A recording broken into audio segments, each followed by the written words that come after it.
I pledge allegiance to the flag of the United States of America and to the republic for which it stands, one nation, under God, indivisible, with liberty and justice for all. Thank you.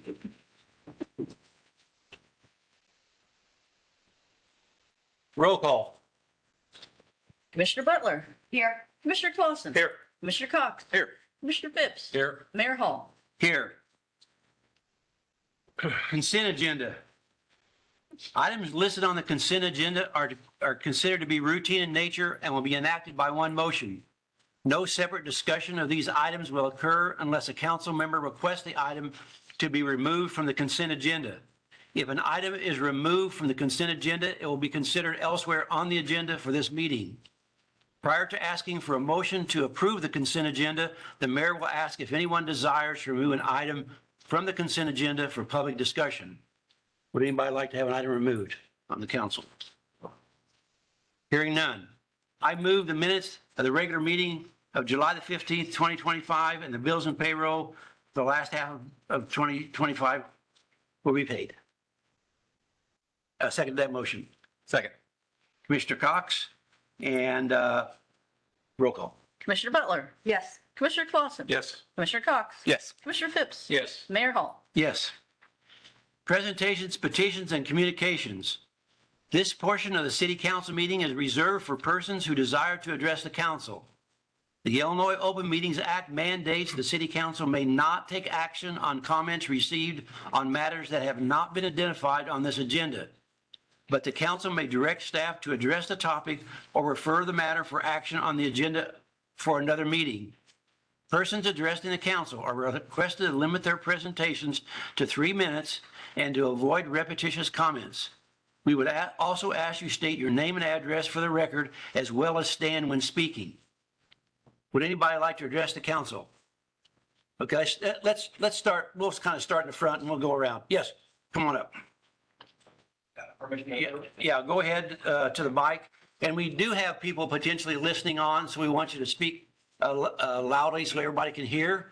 And yeah, so we'll start you right now. Permission at first to give you guys. Yeah, is that copies for? Yeah. Okay, go ahead, do that. We won't start the clock yet. I should, yeah. Thank you. Of course. Thank you. Thank you. Hey, Eric. Good. Thank you. Yes. Do you have enough? Thank you. I should, yeah. Thank you.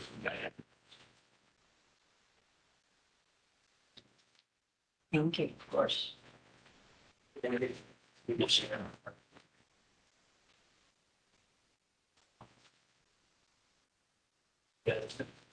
Go ahead. So this is something that we'd like to bring to Matt Toon, which is a tap. Start with your name, would you Oh, please? sure. Yeah, my name is Irvish. I'm with Harry's Gas and Liquor out on Old State. Okay. And this is something that we'd like to bring to Matt Toon. It's a tap system bar. I don't know if you guys are familiar with it. There's one in Champaign. There's also one in Effingham. This is kind of a new concept, and I think it'd be really good if this came to Matt Toon as well. And I'm open to questions for this as well, if you guys have any. But I think this would be a great concept to bring to Matt Toon. So we'd like to see if we can get permission to bring this here. Yeah, and the location would be where you are on Old State Road there? Okay, Yes. okay. Do anybody have any questions? Of course, we would have to take this up as it would be a liquor ordinance change. Correct. So we'd have to take a look at that and do that. So yeah, we'll be in touch with you on this. So, I got a question. yeah, go ahead. Could you just take 60 seconds and explain kind of what this concept is? So a tap system bar is where it's different than a regular bar. This person, anyone could go in that's 21 or older. They get a little card and you tap it and then you're able to pour your own beer. It can be beer or liquor, but mostly beer is what they've stuck to on that. And then so with the tap system bar, it does keep track of how many ounces you're poured and how much you've had, and it cuts you off at a certain limit as well. So it's very safe. There's not chances of getting inebriated and all that on there as well. Are you planning to add seating? Yes. And it's just like another bar or tavern, someone's there to check IDs. Correct. Yes, yeah, there would always be attendant present. And then you want a gaming license to supplement this. Correct. And some of the expansion or building you've already completed, Yes. correct? Yeah. So how quickly could you get this up and running if it was? The attached copy there is actually one of the, For My Beer is one of the companies that I'm in contact with. This would be about $100,000 investment into the store as well. This would just be bringing more revenue into the city as well with this. I'd say probably 6 months. We'd like to get permission first before we go further with it. Sure. All right. Any other questions? Thank you very much. Thank you. Let's stay over here on this side of the room, second row, lady right there. State your name, please, and where you live. My name is Jenny Lee, 12 McGinnis Place, Mattoon is my address. Some of you may know me through my work with Natural Resources. I'm here to address the increasing issue of harmful algal blooms on our lakes. These blooms threaten public health, impact wildlife, increase water treatment costs, and hurt our local economy. They are fueled by excess nutrients from fertilizer runoff, failing septic systems, and stormwater. The changes in the climate we are experiencing make it easier for algae to bloom and harder for lakes to recover. This is where small cities like ours have a real opportunity to lead. There are proven ways to reduce nutrient runoff and protect our waters.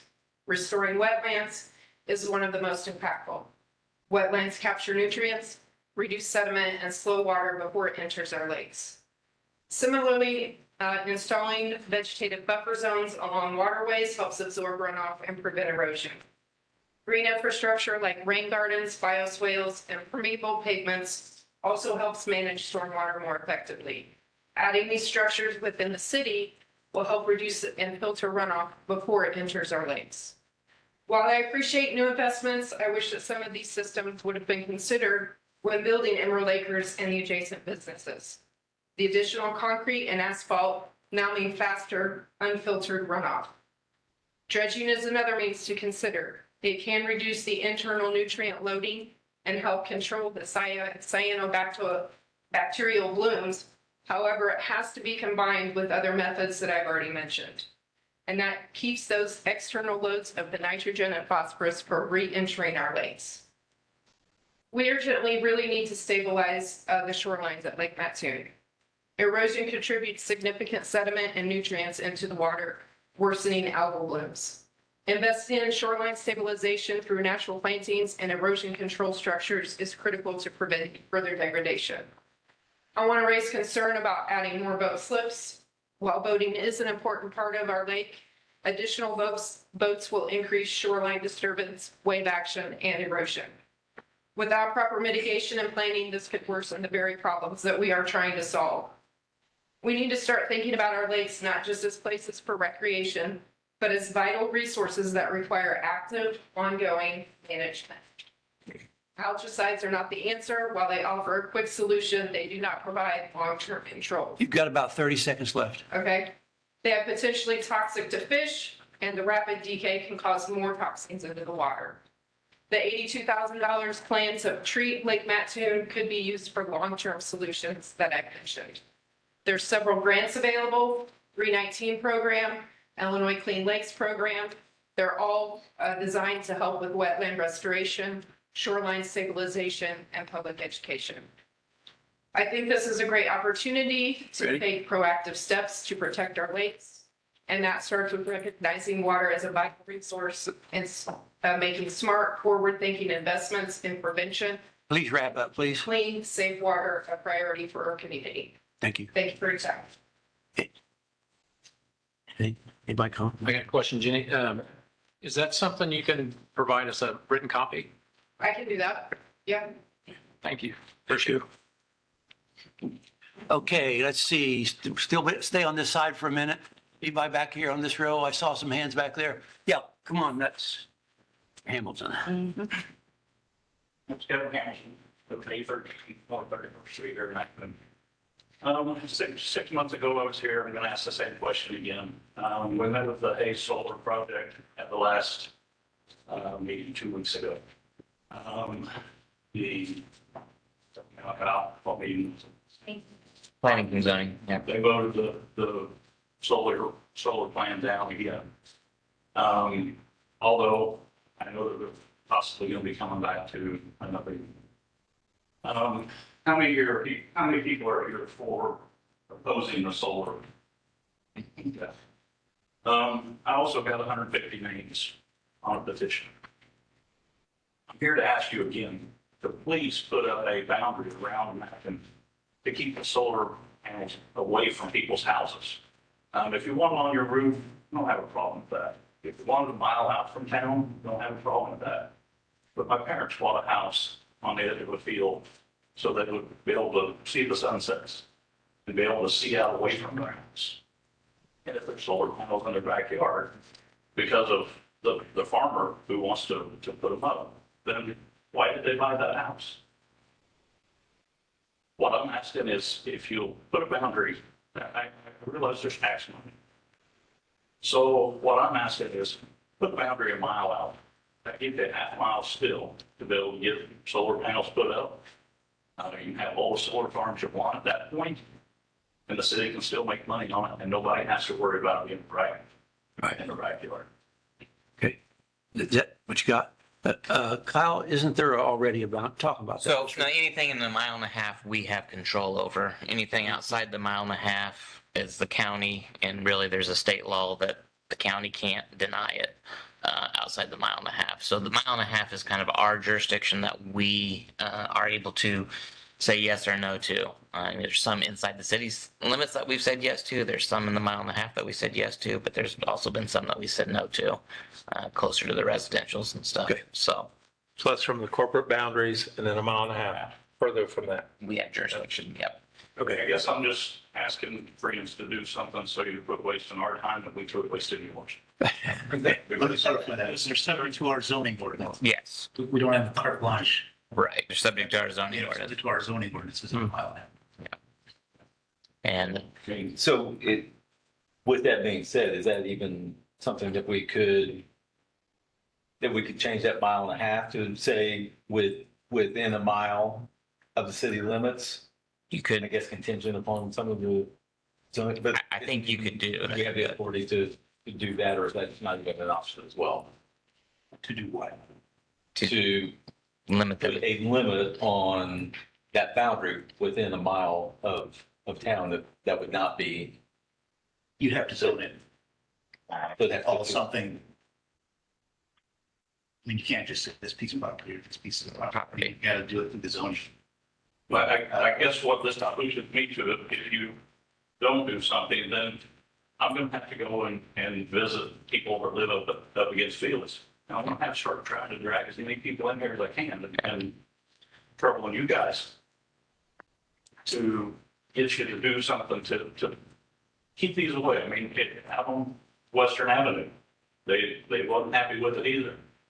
I don't know what happened there, by the school, but students were able to get that crushed. We'd like to see this one north of town crushed too. like I said, you can't not allow them, period. You have to regulate it by zoning and special uses. There's something we can maybe try to do Even to, the Hayes people asked Kyle at the last meeting. Yeah. So please do something so that it's not wasting their time also. So, I mean, it's a waste for all of us. Appreciate it. it's difficult, yep. Thank you, Kevin. All right. Yeah, come on up. So this is my name is Kent Lowry. I live at 1112 or 31st Street. And this is in regards to the solar that's being proposed for the special use permit there by Dodge Grove Cemetery. And my question is, you have to sign out, anytime there's some sort of, proposal to change things. And I'm retired and I work for a buddy of mine who farms up at Cook's Mills. And I run up and down North 33rd Street quite a bit, north-south. And where the proposal for the special use permit, the road to go in is right there at the Ameren substation, just north of Paul's house. And I just wanted to, I took a picture of the sign that the landowner has put out. The sign faces west and traffic runs north-south. Okay, so my opinion is if you want somebody to see that, you would face the sign either south or north or both, right?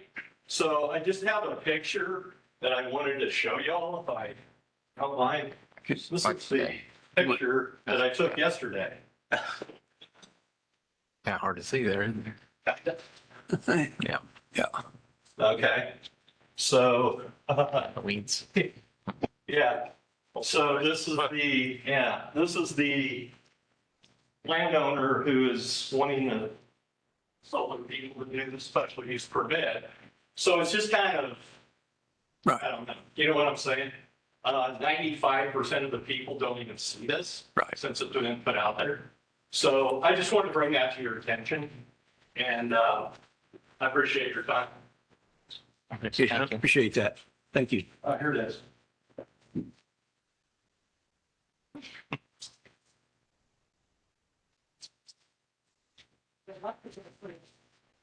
You think? Yeah, we can get out, go out there and take a shot.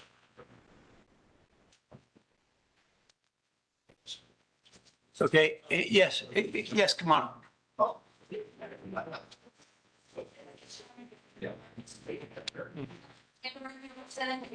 North 31st Street, back in. That one was my favorite stand, also about solar panels. Speak up a little bit if you would. I'm with the solar panels, I guess, is where I'm at, is why I'm here with everybody over, some of them back here. Basically also, kind of to go along with what they were saying. Emerald Acres, right? We have this whole complex here in town, coming to town. So people are gonna be coming to town. We kind of address this at the planning commission as well. Our group, where's it going? Group couldn't pass it. What are we gonna do with that? So we had Western, you guys proposed to put solar panels up. Now we're out here on the north side of town. So where are we going? Charleston? Where are they gonna live? Charleston? Everyone wants tax money from people here? I mean, we don't have a boundary or anything like that. What are we gonna do with it? People want to come here. You know, I mean, I don't know about you guys, but we don't have a lot of housing, really, for people to come to. So if we build, where are we going? And if we put solar panels on the north side of town, we have a proposal for the west, you know, part of the west side. So where are we going? Out to Emerald Acres Country Club? You know, I don't know about you guys. Is there anything left to build in that too? You know, if I may interrupt just a second, you're asking a very good question, and we've been working on this for a couple of years. And we have a housing committee that meets regularly, identifying property. We're also beginning to work on a long-term plan for the city that addresses things like housing. Clearly, we understand there's a housing issue that does need to be addressed, and we are working on that and have made some progress, but we haven't started any new housing complex yet. Right. Yeah, so, yeah. Again, we've got, you know, our housing meetings are public meetings, and you can come to those, and we'll give you the dates of those meetings, and you can hear and see what we're doing. I'm just saying that the north side will be filled with solar panels. Right. And then they'll go somewhere else around the town. Yeah, So there's anything left. So then, you know, it'll be out in the country somewhere and, you know. Okay, well, again, appreciate it. Well, yeah. Anybody else back there on that side? Yes. Nope, come on here, yeah. You're right.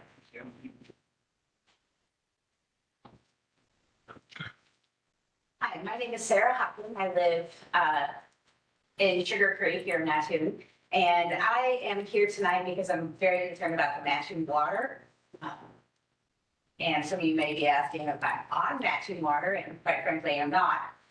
But my kids go to school here and we have business here in town, and I'm very concerned about the water. I'm concerned about the ill effects it can have on otherwise healthy, striving young people in our community. And I have noticed recently that when subdivisions just outside the city have opened new lots for building, the first thing they put on the top of it is, we're not on Mattoon water.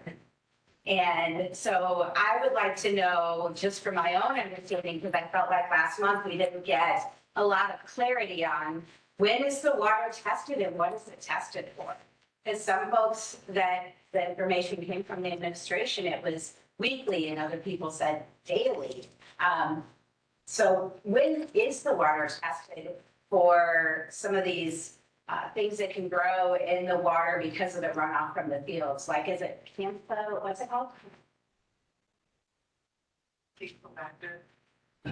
What she said. Yeah. Yeah. So we do testing on a daily basis for some things, the micro systems and the blue-green algae. That is tested by the EPA. We have strips that we can test from either below or above 1, and then also below or above 5, which doesn't give us the information we need. But as we go out and see blue-green algae, we contact the IEPA. They come by and they start out doing it monthly. And then depending on what they see out in the lakes, then they increase it to every 2 weeks, every week. As we start getting into higher numbers, they do it more often. So we're really at the IEPA's level. I think there's 2 places in the state of Illinois that the IEPA tests this, Springfield and up in Chicago. And then there's other places that we've found that, like South Bend, Indiana, and some private labs that can do it. Maybe one around the St. Louis area. So we're looking into that a little bit more to see if we could, what it would cost to partner with them, especially during the summer months, to do more testing. And that would include adding the things that we're testing? Or is that just making testing more frequently for what we're already testing? So for like those microsystems, blue-green algae, that would be a new frequency of testing. Okay. So. Okay, and now that we know that this can be connected with the Guillain-Barré syndrome, or Guillain-Barré, depending on how you like to pronounce things, is it something that we're really working towards? So, I mean, yes, I mean, that's definitely something we're continuing to work towards and looking at different ways of treatments in the plant, treatments in the lakes, from aeration to dredging to, we did in 2010, somewhere around that time frame, dredged the north end of Lake Paradise and put in, we had a 319 grant that we did plantings up there to try to help that situation as well. So we're continuing to look at several different items, working with consultants and our engineers in our water plant to see what is the best routes to go. And just one last question, since we've had all of this so recently, what is our immediate next action plan for addressing the Mattoon water? So we are getting ready to spray. We were hoping to spray by now algicide, but the oxygen levels in the lakes have been low. And so there's issues with that as well. So we've decided to push back. We're hoping tomorrow that they'll come back, test again. If we get a good number, they'll be spraying Lake Mattoon. But we are naturally treating the water with a lot more, and that helps a lot too, not only the smell, the taste, but also the chemicals in the water. Takes up the So that's been doing right now. And in fact, that's what's got us back in position to actually just, be able to provide water that doesn't smell, that is clean, that does pass all the tests. This is clearly a extremely important issue to us. Water is one of the most critical things that we do. Blue-green algae is not new to us, nor is it to anybody in Illinois, Kansas, Minnesota, Indiana, and a lot of Midwestern states. A lot of things happen that cause this problem for us this time. It's not unlike any other natural disaster, a tornado, a chemical spill or whatever. We try to build systems to solve those problems. And we are taking this very seriously with both short-term and long-term solutions. They will cost money, but it's worth doing that, and we are. We're not sitting around doing nothing. We're bringing in experts, both at the state level, consulting firms, and we will have a plan, and I'm working on that plan right now to solve short-term and long-term problems. And we will get this solved. But again, this is not something we're taking lightly. We're spending a lot of time on this and we'll end up spending a lot of money on it. But we have clean water today and we'll have even better water in the future. We've always had water. A lot of people from Charleston kid us a lot about how the water smells and tastes even, but it's still okay to drink. We want that gone. We don't want to smell or taste that at all. And the carbon helps a lot with that, but there's other things that we can do in our plant without even treating the water. So it's really a kind of a multi-step approach. We can treat the water and the plant. We're going to do both. And could we maybe have this information disseminated in a way that we can follow it and feel like as concerned citizens and parents that we know what's being done and what's happening? Because otherwise, not knowing. Yeah, I think what we're putting together now, a document that shows what we've learned through this process, and we will post. It really needs to come from an authority like ourselves rather than something that's spread through social media that may or may not be accurate. But what you're asking for is something that we are very seriously considering and most likely will do. And we will have a plan that there's no reason why it wouldn't be available to the public. But right now we're working on that literally as we speak. Is there a goal date A goal date? when that plan would be done? So we have a kind of a water quality response and reaction recovery report that we're working on right now. That's a draft form the council has received. But then there is some stuff that we're working with. We're going to get with the IEMA, Illinois Emergency Management, IEPA, and have an after incident review where we discuss what went right, what went wrong, what things do we need to address that maybe wasn't in our plan that needs to be in our plan, because we found some of that stuff that plan that we were looking at didn't address certain things, certain institutions that we should have been able to contact quicker and not rely on other people to contact them. So we definitely have learned some things along the way, and we're going to make sure we document those and be added to that report as well. And so we'll continue to make that a working document. And there are items on our agenda tonight to immediately take action that would causes us to spend quite a bit of money to start solving these. And those are on our agenda to approve tonight.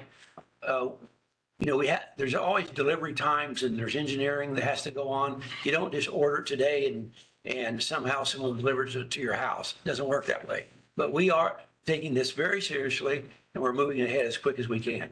Can I expand, Kyle, real quick? Just, I think that, not to add questions, but I'm just curious, whenever we do our testing, how often did we do was it a dipstick or something? How often, was it just as needed? As needed, as they see it out there. Because it's more of a that one just tells time of year type of thing. Correct. With So- carcinology. Whenever the IEPA puts doing their testing, we don't know when that'll be, but then do we go back to as we see fit, or how, what are you thinking there? So, it is as we see fit, but maybe we implement that, and I need to get with Heather, but maybe we do that once a week.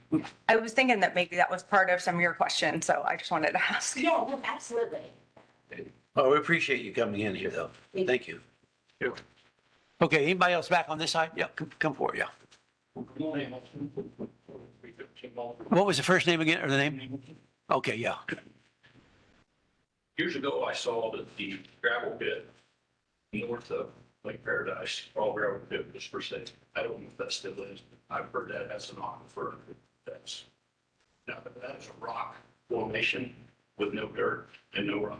If it has an aquifer, that would be clean water. That's a big hole. I don't know how much water's there, but that's something that we might have to look at as far as getting good clean water. You mean north of Pearls? Yes. Yeah. Yeah. It's just east, It's getting into there. Clearwater, I think, bought that. So. But It's a well, more like a well, isn't it? it's a gravel pit, but there's like an aquifer underneath it. Yeah. So anyhow, also with the solar stuff, there's a lot of misconception with the solar and a lot of different rumors going on about the safety and different things. I don't think everybody's so concerned about that as what they are as far as what it looks like outside their back door. Right. And these are taxpayers that are gonna live by that. The guy wanting to put that up, and want that on his property, that's gonna make all the money. He's not paying any taxes, this is. Right. Yeah. These people have been paying for years. They shouldn't have to look at that property. If, you know, Elon Musk says if we covered 100 square miles together with solar panels, we could power the whole United States. And so we see solar panels going up out there on 1,000 more. We see them going up over here in Ashmore, between Ashmore and Kansas. I see a huge solar field was built down in Casey today when I was down for all the big stuff. There's a lot of solar being put up. But what are electric bills? Where's that? But, you know, if you want to put solar panels outside the back of their house and give them free electric to survive, they probably wouldn't have a problem. And it'll be done. We're making a lot of electricity with this solar stuff because these places are huge. I mean, they're taking up thousands of acres. Good prime farmer. We're upset about that. I mean, people are like, what are we doing to our farmland, putting all this stuff up? And it makes no sense, you know, to have the $600 utility bill this last month when you're used to $250. Yeah, we understand, I think. No, I was just, it's been 3 minutes. I think we need to look at our taxpayers and say, thank you for paying your taxes. We're going to do something to keep this away from home. Okay, appreciate that. Thank you. Anything else on that? Let's move over here on this side. Anybody? I know we got someone. Yeah, come up here, sir.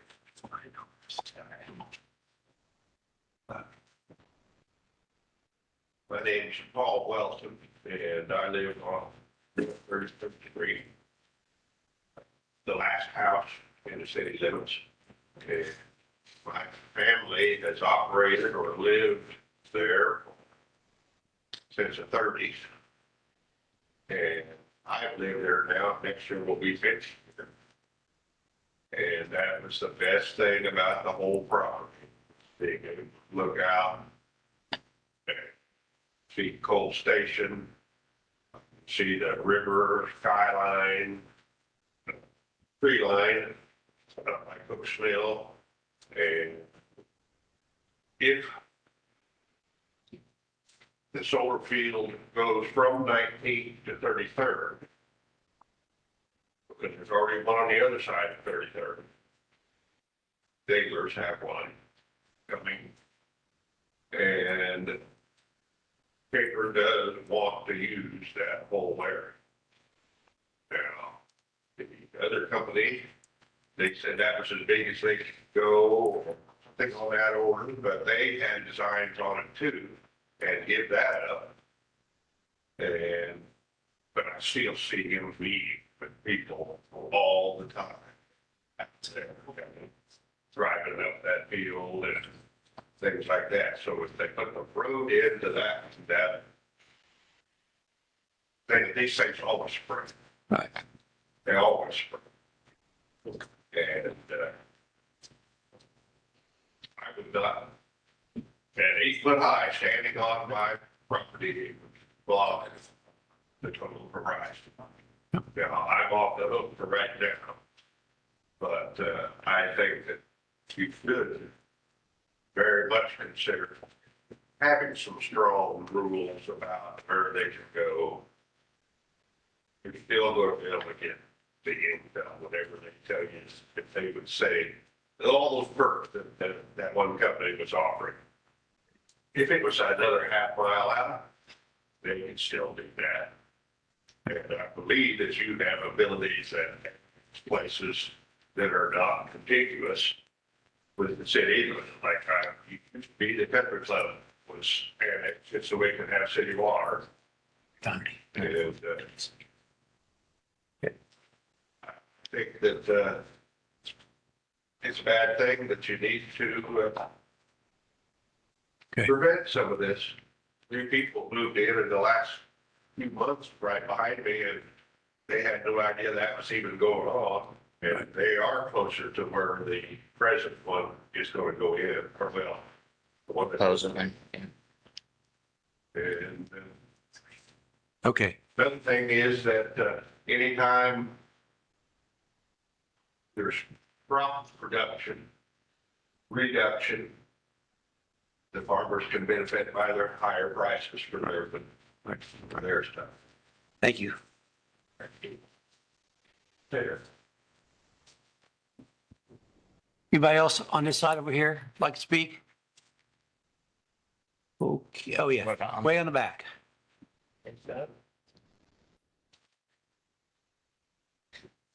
Good evening. My name's Jason Lowe. I actually live in St. Joseph, Illinois. But my wife and I bought a place out on Lake Mattoon at 31 Lockhart a few years ago. Kyle, you mentioned trade, and I'm very interested in that. I'm wondering if it's important. So what we've done, What the plan is. what the plan is with dredging. Like I said, we don't have a real solid plan on Mattoon yet. Again, that would be something that we would need to talk to some experts about, see what type of best dredging would be. Paradise, it's been talked about here. We know we need to do some repairs on the dam. And, 6 months ago, I said, well, when we're going to do repairs on the dam and we got to lower the water, that would be a great time to be dredging Paradise, right?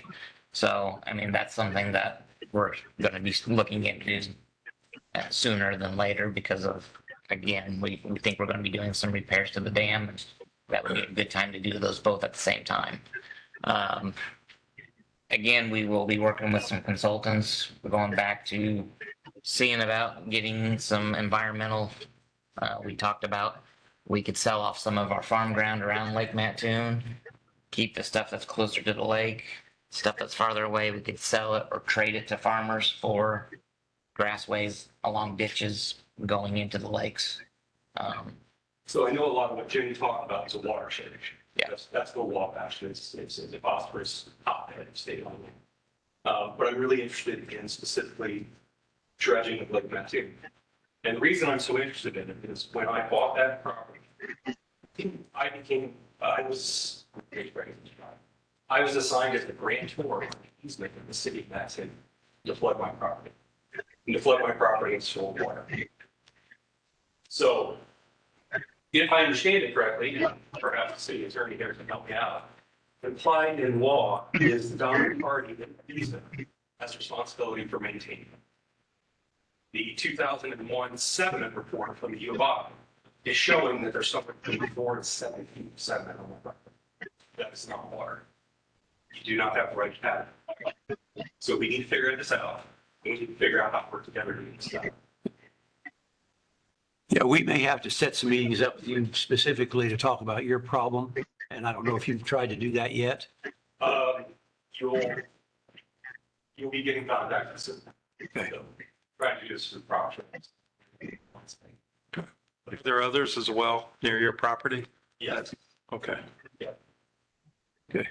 So by my count, in Cumberland County, there's about 21 of those easements. It looks like there might be another 40 or so in Coles, and maybe another 40 or so in Shelby. And I'm just basing that off of flat lines. So close to We it. can figure it out. Yeah, we'd definitely be willing to look into those, so. Appreciate it. Thank you. Thank you. Last call? Anybody else want to? Yes. My name's Carolyn Floyd, and I live here in Mattoon. And we all know what happened with the water issue. It was a challenge to all of us. What I want to do is I want to give a shout out to all of the great people in this community that came out and helped, and even some of the other communities. I wouldn't want that to happen again, and there's nothing good about it. And particularly some of our businesses were really hurt by it. I mean, there was nothing good about it, except for the good that came out of the people that came out, that volunteered. The town, Jasper County brought water, people came from Arcola. I mean, it was a remarkable thing to see. And I know that all the department heads were busy helping. I know we put together a list of restaurants that needed ice, and the police department went and got ice. And the next morning we were in Alamo and we asked Austin if he was all right. And he said, oh my God, he said that ice was a godsend to me. He said it, it just really saved us. So, all the department heads were helping and the community, the people. It was just a remarkable thing to see. And I also want to give a special shout out to Alex Benishak because we were out there every day in the donation places. We were in the businesses. We were handing out paper plates. But Alex was everywhere all the time, and he was fielding a million phone calls a day. So thank you very much, Alex. I'm really impressed with what you did, and I appreciate it. And I appreciate all the other things that everybody in this community did. It was a great thing to see. Thank you. Thank you. Okay. Ready to go on to regular business, everybody? Let's see if there's anybody online. What's that? See if anybody Oh, yeah, online. I'm sorry. Anybody online have anything to say or questions?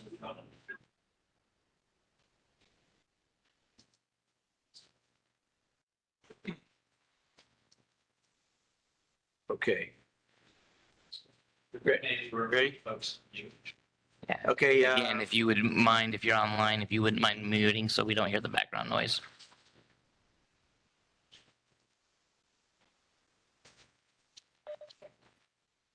okay, ready? I guess so. We're ready for new business and we start with Commissioner Clausen.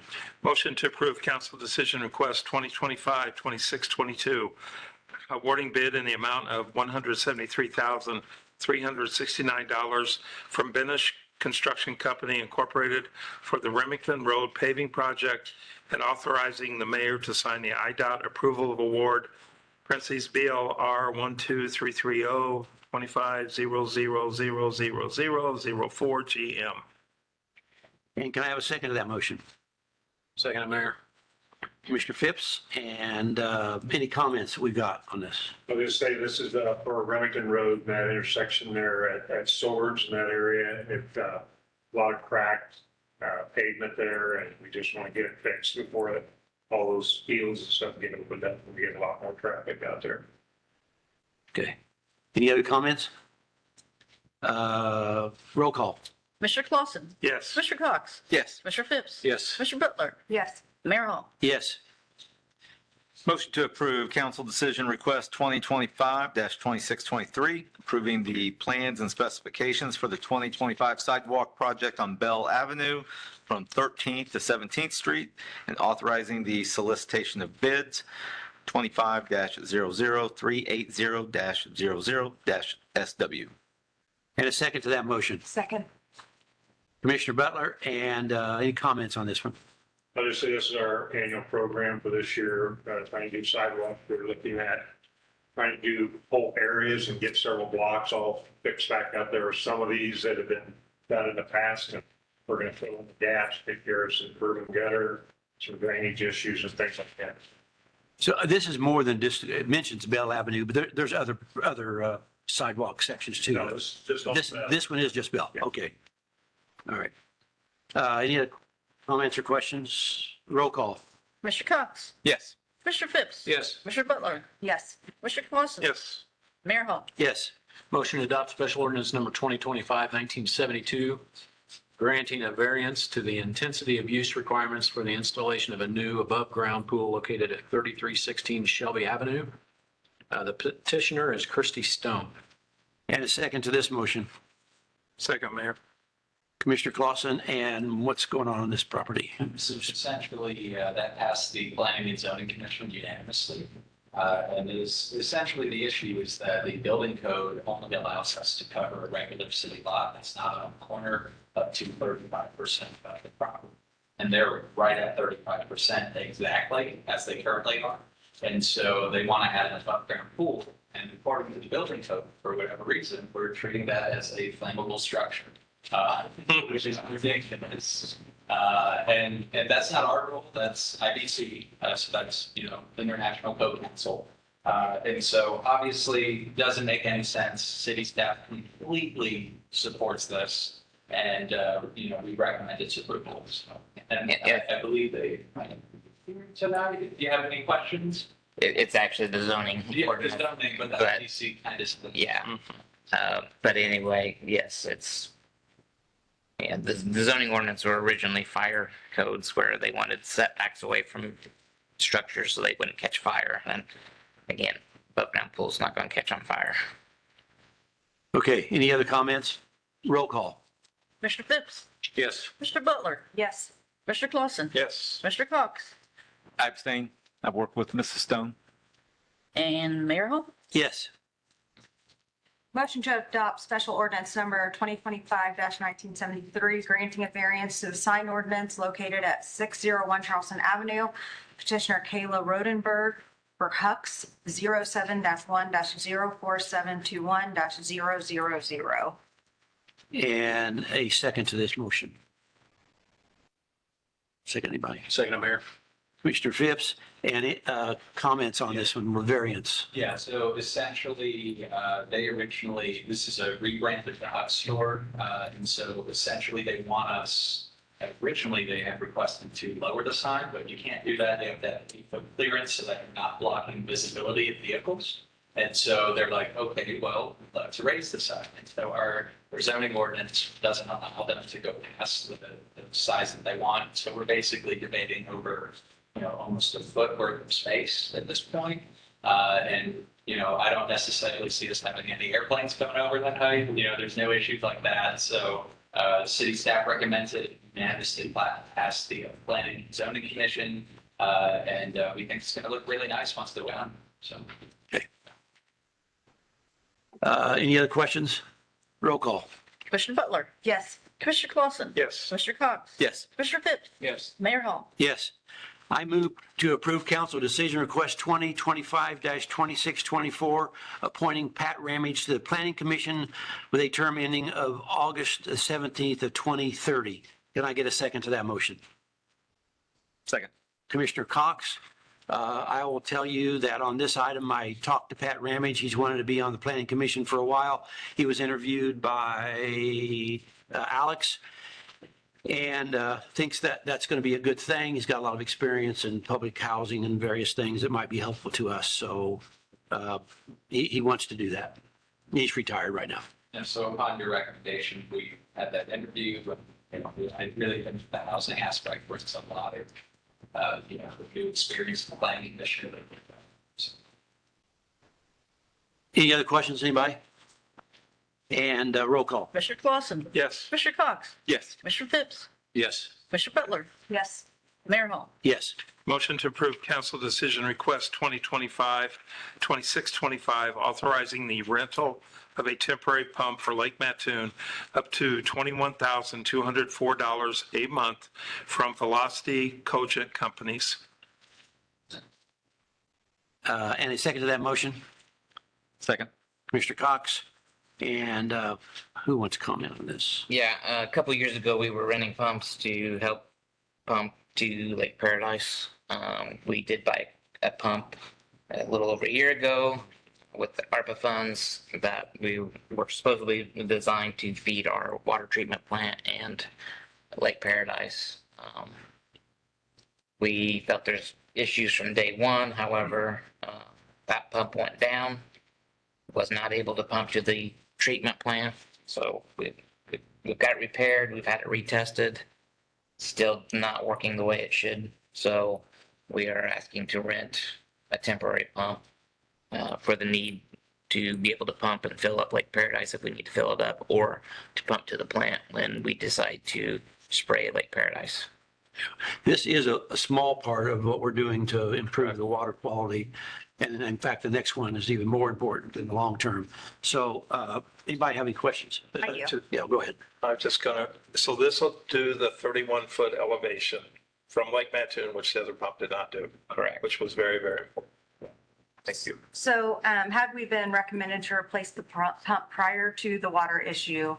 And how long was the previous pump malfunctioning or not functioning?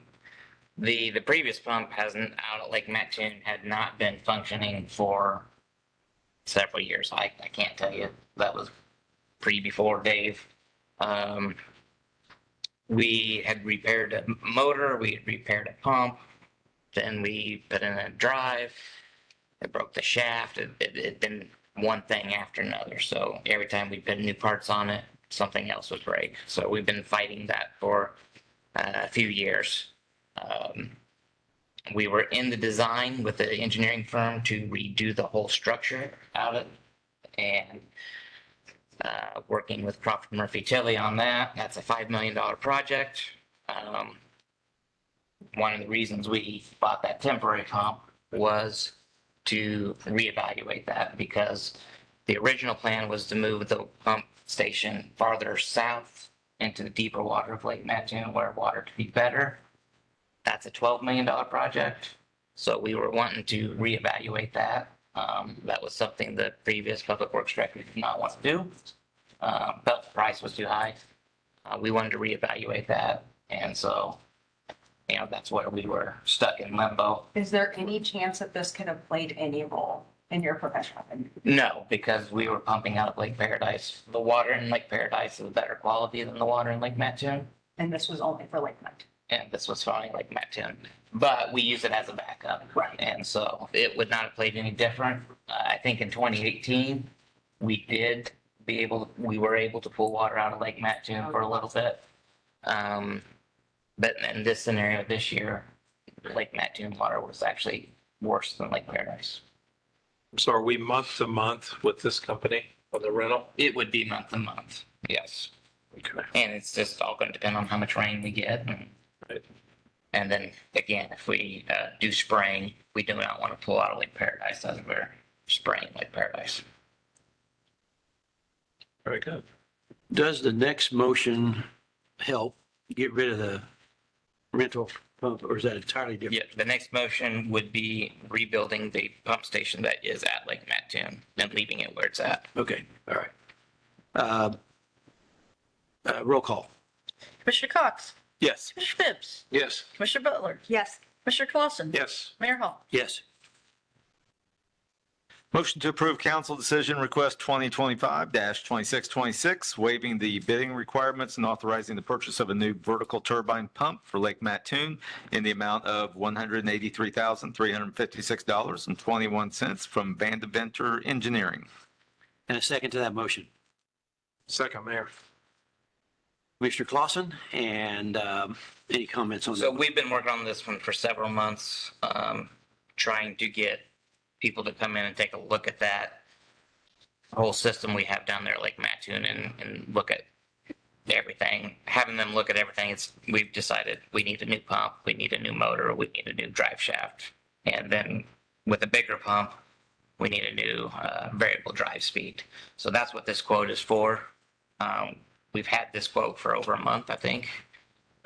We've been trying to get other quotes, and we have not been able to get other quotes, other companies to quote. So we've just decided now's the time to go ahead and move forward. And Was this what you were referring to whenever you said that it was not recommended to be put in the budget from the previous public works director? no, this one. That's It what was kind of like this. Okay. He wanted to do a big overhaul and take it out a little bit farther into the lake. So Kyle, motion 6 and 7, are these funded through water and sewer revenue, and we have it in capital projects or whatever Yes, the it'd be in line water. item is? Yeah, it'd be water revenues, water Okay. projects. We had several projects stated in the water budget this year. A new main on Old State Road, tearing down the old water treatment plant. We're going to have to adjust one or two of those projects and pay for this pump. Is there any chance that what has happened as we keep our expenses, that there might be some type of state reimbursement back to us? Is that even on the table? Or I not? don't know about reimbursement, but there is definitely opens up opportunities for more grants for us. It moves us higher up in the granting processes. And the IEPA loans, which some of the stuff we will take IEP loans to do. But some of those grants and loans are going to be 7 figures, Correct. whether they're erosion or dredging or whatever the case. Yep. Thanks. Kyle, just real quick, can you explain again that on motion 6, we're renting a temporary pump, and where's that going to be? So it's going to be right where the permanent pump is on Lake Mattoon. And in number 7, that is the permanent pump. Correct. So the temporary one will be staged right there because we have the power there. But And it this- ties into the same line that feeds Lake Paradise and Lake Mattoon. But this is only a part of that pump, is that correct, number 7? Number 7, that is the actually turbine pump. That's everything. That's everything except for there's a small back flushing pump that we're looking at that basically just runs backwards to flush out any settlement in the main pump. And this one will replace the one we've been working on for 2 years and can't get it fixed? Yeah. Okay. What's the warranty on a pump like this? 12 months or X number of hours? Or? Doug, do you know? Come on, Doug. Usually, I mean, at least a year, but it's not a long time. Do those things rust out? I'm just curious. How can you not? There's any fun. Well, yeah, the turbines are down in the water, but the pump's up above, so. Is this the same engine, same manufacturer that we got the one that we've been working on? No, Xylem is the main company of the pumps that did the temporary pump for us that we had issues with. This company does sell Xylem, but they also sell other pumps as well. So these are like the John Deere dealership where, you know, Sloan's Gotcha. dealership that sells John Deere tractors. Okay, ready for roll call? Go ahead. Commissioner Phipps, Yes. Commissioner Butler, Yes. Commissioner Clausen. Yes. Commissioner Cox. Yes. Mayor Hall. Yes. Motion to approve council decision request 2025-2627, approving an algicide spraying contract with Aquatic Control in the amount of $34,112 per application for a total of $68,224 to treat approximately 1/5 of Lake Mattoon under an emergency situation. Andy, second to this motion. Second. Commissioner Butler, and some discussion on this. Basically, each spray, I believe, is 1/5. Is that correct, Dave? So we wanted to get 2 sprays in, see what the algae is in the water. Again, hopefully after a couple sprays and a little bit cooler weather we had this week, it really knocks it down. Then depending on how that is, we would like to maybe use that temporary pump to the plant and then spray Paradise a couple times. Bloomington, Illinois has sprayed 3 or 4 times this year. You know, we'll have to play it by ear and see how effective these sprays actually work to determine continued spraying and the time of year. Bloomington also serves all 2 lakes, is that correct? They also serve. And they're spraying both lakes, Yes. is what we understand. And we're using some of the same technology and things. Same workflow. Yeah, okay. Whenever we start spraying the algicide, is there any like caution to people who are using the lake for recreation? They wouldn't want people swimming right there next to where they're doing that, but it is actually injected into the water right there. So no, they don't want a lot of boaters or swimmers right in the area that they're. And that's one of the reasons why they don't do it all at once. Yeah. And the fact that it also, How do you mark it off? So again, you know, we were hoping to do it on a Monday, which is a very slow time out the lake. We're looking at tomorrow now, so they don't mark it off, but John will actually patrol out there and try to keep boats away from the area that they are. GPS. Yeah. What kind of community outreach are we going to post to alert the? We'll have probably the Friends of Lake Mattoon. We'll have John posted out there to the Friends of Lake Mattoon and put it on the lake marina posts that, you know, there will be spraying done once we know for sure that they will do spraying that day. How long does that process take? Few hours, I think. I mean, I don't. Yeah, it shouldn't take them that long. They'll come in, they'll test the water first, especially for dissolved oxygen, and just make sure that it's not real low, because that would be a negative thing. So, Okay. We don't want to have a fish fry, do we? no.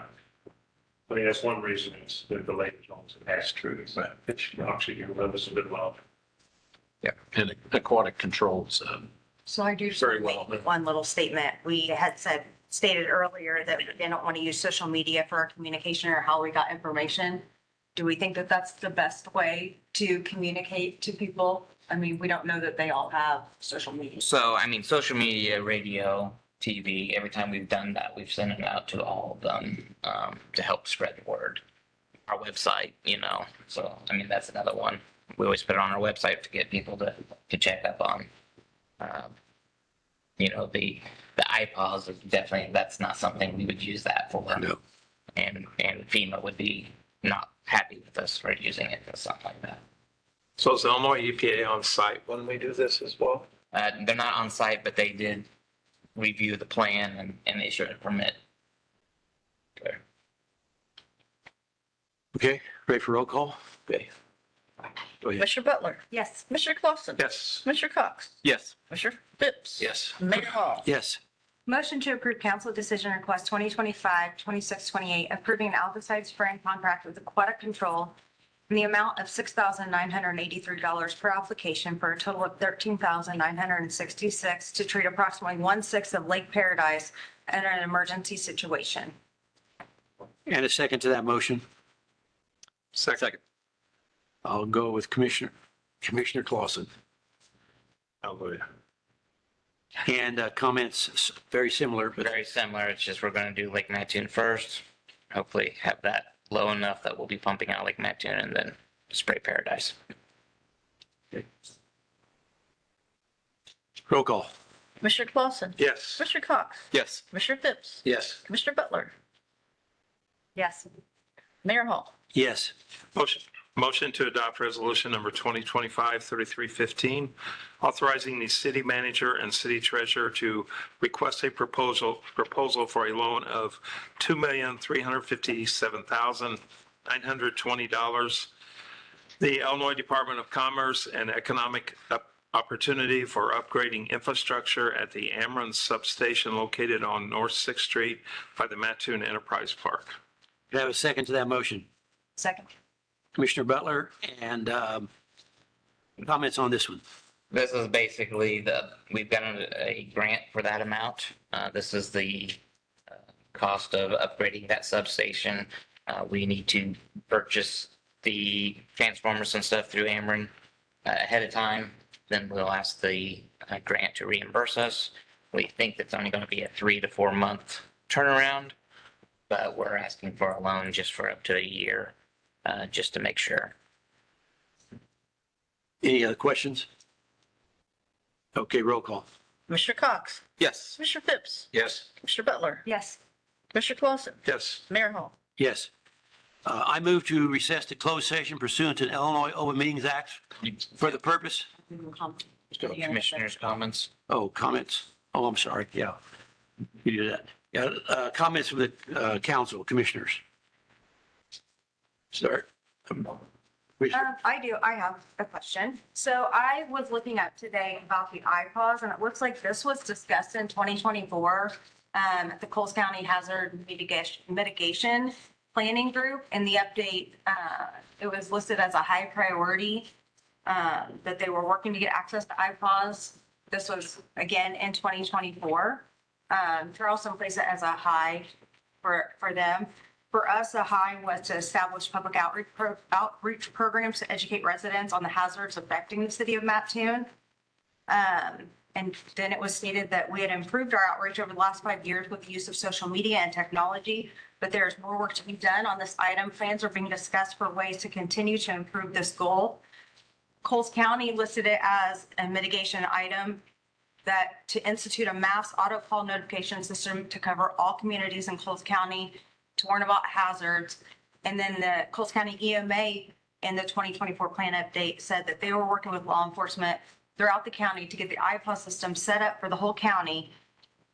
So my question is, when was iPOS initiated? When was it set up? And when did we know about it? So I don't know when it was officially set up.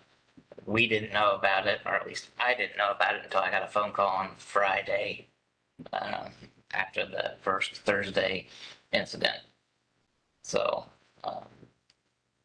again, it may have been out there. I know it'd been talked about, but I don't You know if were anyone present did. at this meeting, but several others were present at this. So this that meeting, was, so. had to be done through FEMA. And our representative is our local emergency management agency, Jim Hilgenberg. That is through that. When he finally got the paperwork in and done, I have no idea. I don't know, I knew it was discussed, but it was never relayed to us when it was Available to be used. from the county office, so. And I think that's my biggest question, like, where was the stop in communication from, hey, we have it, to allowing our emergency departments to know that it's available for use? Where's that gap? So, Yeah, and to start out with, that was, we had code red in the county, but there was only one person over at the health department that was able to send out messages for the entire county. And we felt that was a downfall to the system. Plus, people had to sign up for code red. Yeah. It didn't automatically. yeah, go and you out. guys discussed it in this, that it was actually it was less cost effective. Yes, so once we realized that to get that and go through the proper channels, it landed in Jim Hilgenberg's lap. And I'm not throwing him under the bus or anything like that, but that, once he took it and got all the paperwork, I don't know when it ever officially became inactive for Falls County. Yeah, I personally feel like that would be important for all of our emergency agencies to have been notified of. We don't know what it could have been. Ours happened to be water, but it could have been 1,000 things, so. And we are working on things already to get multiple agencies involved in that and certified to be able to use that system. Clearly, that's one of the key things that we learned through this process, and there's training even involved, you know. I mean, you have to be certified through FEMA to be able to. Yeah, so we had to Send depend, out messages. right. We used it 4 times. Yeah, one of the dispatchers. Right. So, and it is a very, I included in my report, showed you guys, all the boxes that have to be checked and some of the terminology that they use doesn't make a lick of sense. And that message will not go out if you have certain things not checked appropriately. And that was one of the situations that took longer for that message to go out during our event, was when it didn't go out, they had to call the tech support and they couldn't figure out what was wrong. But it turned out when they were doing their polygon, the area that they wanted to send the message to, you can't, there was a dot hidden underneath a point that you couldn't see in your polygon, but the system saw an extra point and wouldn't send the message. So that's what took dang near an hour to figure out before the message ended up sending out. So, Jeff, I don't want to get too much because I know we're working on this report. But there had to be people that don't have a phone, don't have a laptop, don't have a caregiver that checks on them. How do we, if this ever happens again, how do we find those people and get messages to them? that's $1 million question, short of knocking on the doors, every door in town, and we don't have enough people for that. I don't know how you get a message To everybody. out to every single person. You could be eating in Champagne And not. and this message goes out, and when you come back, you've missed it. Right. So that's not even a perfect system to get the message out. I don't know, short of knocking on every door, I have no idea what, how you get it done. Is it possible that all the message boards in the city of Mattoon, including privately owned, that we can work with them so that cycles We got one constantly? We got one coming to town.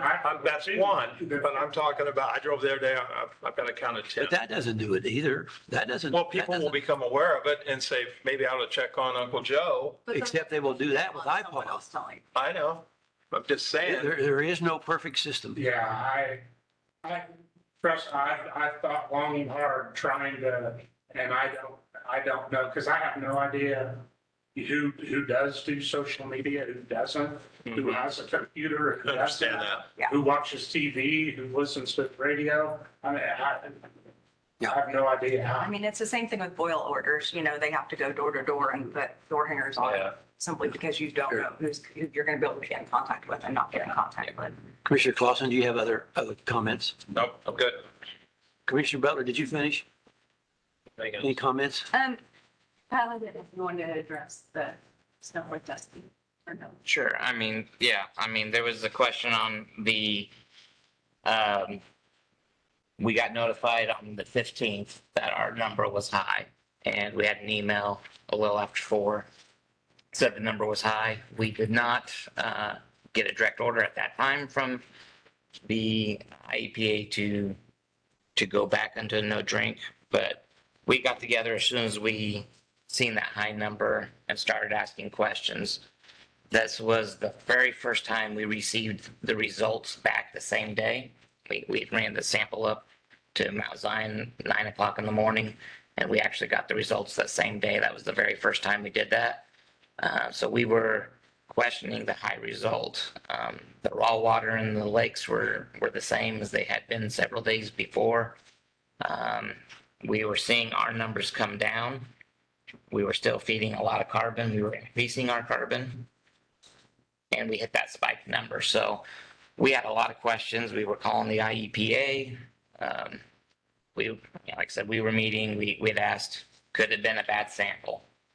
Because there is, when you take the sample, you have to turn it back.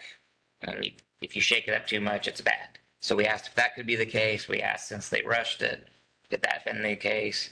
And basically during our council meeting, we got the final answer that no, we don't think so. You need to go back underneath the boil order, or not boil order, but no drink order. So at that time, I think we were in executive session, and then we came out and the team got together, finished up the notice, which was very similar to the very first one, and sent that out.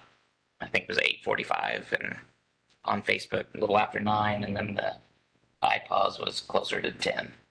That's whenever it was not working. Yeah, that was when they had the technical difficulty of it. So, are we still driving them up? We are, Still doing? yes. Are we getting them back same day now? No, now it's the day after. So is it still, but that was the only day we got it back fast? No, for that next week, we got them back daily. So they put us priority and did that for a week or so. But now we're back to just being in the system as they get in, they'll test them. But that was the first day. But that was the very first day that we got a result. Test. Yeah. And that's one of the reasons that made us question it. Which makes sense. So Illinois EPA took about a 3 or 4 hour gap to verify that number and then got a hold of you. No, we had the time frame that we were asking IEPA questions of whether or not that could be faulty or not. And they were looking into it, but then they come back. They didn't give you an immediate answer. No. I don't think there's such thing. They never gave us an immediate answer to this entire process. Well, I can remember when we started out on Thursday with the first announcement, you know, they said, look, we don't work on Saturday and Sunday, so you'll have to wait till Monday. Really? On your Friday sample. And I said, well, that's not acceptable. You've got to be open on Saturday and we'll pay the overtime necessary to do it. So then we got it on a 24-hour notice, you know, that we could get it back within 24 hours. So, you know, a lot of things. Of what had happened previously with our previous one, why did we not go ahead and do a precautionary do not drink advisory pending further verification? Well, again, I mean, everybody was upset about it. We're trying not to upset people if we didn't have to. We were very looking at it. But no, the risk, I mean, and also the IEPA says it's a 10-day at that value at 10 day. So again, we were trying to verify to make sure that that the test wasn't wrong. Because like I said, we've not had a test back in that short of a period of time. So we wanted to verify that. They're on the side of caution. Right. Yeah. Yeah. That's what we did. We did, because Yeah. this is from the IEPA. And this is a 10-day health advice that you have to ingest over 10 days of above the 0.3 for children and above 0.16 for adults before you start experiencing these symptoms. We did it each time on the first days when we got the readings. The second order came after we questioned why it was high. And the very next day, we went from the 0.35 or 38 to 0.21.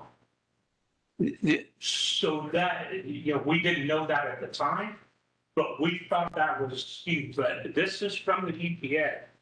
Trust me, life safety and getting somebody sick is our #1 priority. And we did not want that. We didn't, as soon as we would get confirmation and trying to get answers from the EPA was like pulling teeth. It took us 6 hours plus phone calls to our Congress people to get them to put something in writing for us to put out that people could take a shower. 6 hours from our state experts. There's another factor that comes into play that we often forget. If they test that water at the plant and they take that sample there, that doesn't mean millions of gallons of water that's in the tanks in the city is contaminated to that level instantly. It doesn't happen that way. That water that's in those tanks is still fine. And it has to be significantly diluted by the water that's coming out of that plant. That's why we flush all the water out after we find out it's bad. Before we start again, we have to flush all that water out of those tanks in order to get clean water to your house. So there's sort of a second step that we don't ever really think about. That, you understand what I'm saying there? Those tanks water's in those tanks is most assuredly lower than the level that comes out of that plant. And it's a while before they get to that point. We typically have 2 days worth of water and standby in the system. So clearly, we do not want to put anybody at jeopardy here. That standard that we talk about at 0.3 is indeed for children, adults, it's much higher, and the swimming water is or pool water is even higher than that. But yeah, we would not do that. I think we were very safe in doing what we did. We just wanted to make sure that there wasn't an error in their testing procedures.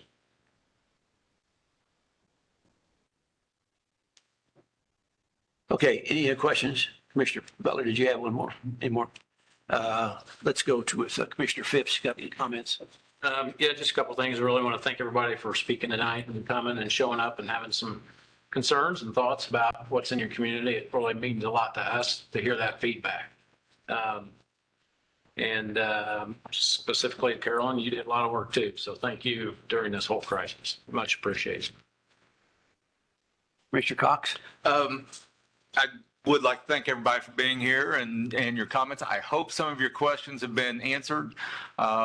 As hopefully has been conveyed, there was a lot that social media, I think, contributed to the confusion. And I hope you will come back and attend council meetings in the future, because social media can create more confusion sometimes than it does answer your questions. And I appreciate everybody's efforts here this evening in trying to answer some of those questions. And thank you for being here. I'm going to anybody else have my comment? Really, I want to turn over to Chief Gaines.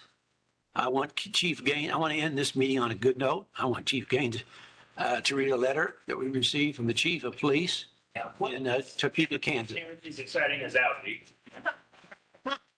Okay. I'll do better news. Okay. So January 22nd, we got a call from Topeka, Kansas. July 22nd, we got a call from Topeka, Kansas. And they had a double homicide there, very gruesome one, and I'm not going to go into the details, but probably the worst. A lot of their cops, certainly a lot of market I've ever heard of or seen. We got the call that day because our block cameras that we have in town, license plate readers, showed that the suspect in their case had just pinged off of our 43rd into Witch Gang. And to say our guys scrambled, I mean, this was right now, in fact, 30 seconds ago. So to say our guys scrambled to try and find this vehicle is an understatement. Well, they did. They found it traveling east on Route 16. Not only was it a double homicide, he had also kidnapped a small child after the homicide, after killing the child's mother. Our officers got that vehicle stopped on Route 16 on its way to Charleston, and the child was safe in the back of the car. They were able to arrest him. Detectives from Topeka took a governor's jet here to Coles County Memorial Airport. They were on the ground within 2 hours after our guys capturing him. We worked alongside with their detectives, their CSI team, and I think they were wrapped up with their work by 8 o'clock that night, within a few hours of them being here. Did receive a letter from their chief today in the mail. And I'll read it. On behalf of the Topeka Police Department, I would like to extend our deepest gratitude for your invaluable assistance in the recent apprehension of a suspect involved in a double homicide and kidnapping. Your support played a vital role in ensuring a swift and safe resolution to what could have been a prolonged and dangerous situation. Whether through coordination, intelligence sharing, or on-the-ground assistance, your contributions were instrumental in bringing the suspect into custody without further risk to the public or our officers. Collaborative efforts like this demonstrate the strength and importance of partnerships between law enforcement agencies. We are proud to work alongside individuals and organizations who share our commitment to public safety and justice. Please accept our sincere thanks for your professionalism, dedication, and teamwork. I couldn't be more proud of our guys. They continue to impress me. So I wanted to make sure that I read that publicly so that it understands how professional we're.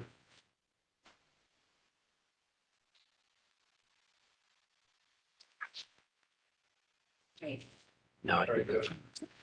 Okay, I move we recess to closed session pursuant to Illinois Open Meetings Act for the purpose of the discussion of the appointment, compensation, discipline, performance, or dismissal of specific employees of the city or legal counsel for the city under 5 ILCS 120 2C1.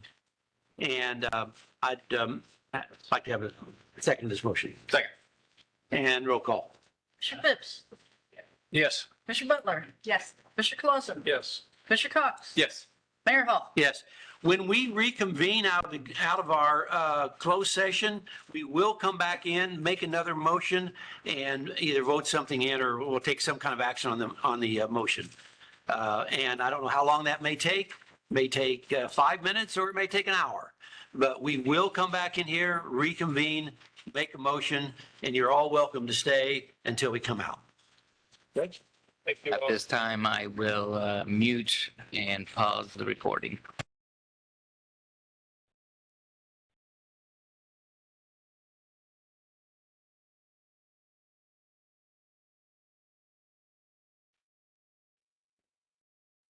Okay. We are back from executive closed session. What's that?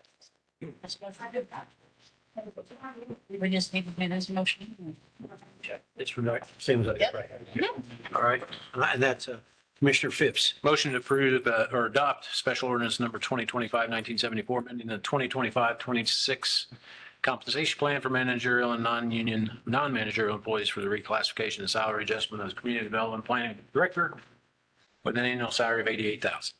And a second to that motion. Second. Mr. Cox, and any questions anybody has offhand? Okay, roll call. Commissioner Butler, No. Commissioner Clausen, No. Commissioner Cox, Yes. Commissioner Phipps. Yes. Mayor Hall. Yes. Okay, motion to adjourn. Mayor? I make a Commissioner motion to Cox? adjourn. Second? Second. All right, meeting adjourned. Roll Commissioner call. Clausen. Yeah. Yes. Commissioner Clausen. Yes. Commissioner Cox, Yes. Commissioner Phipps. Yes. Commissioner Butler. No. Mayor Hall. Yes. Be proud. Meeting adjourned. Thank you. It was a great birthday. I spent it all night here. Today's your birthday? Yeah. Well, It was so fun. I spent it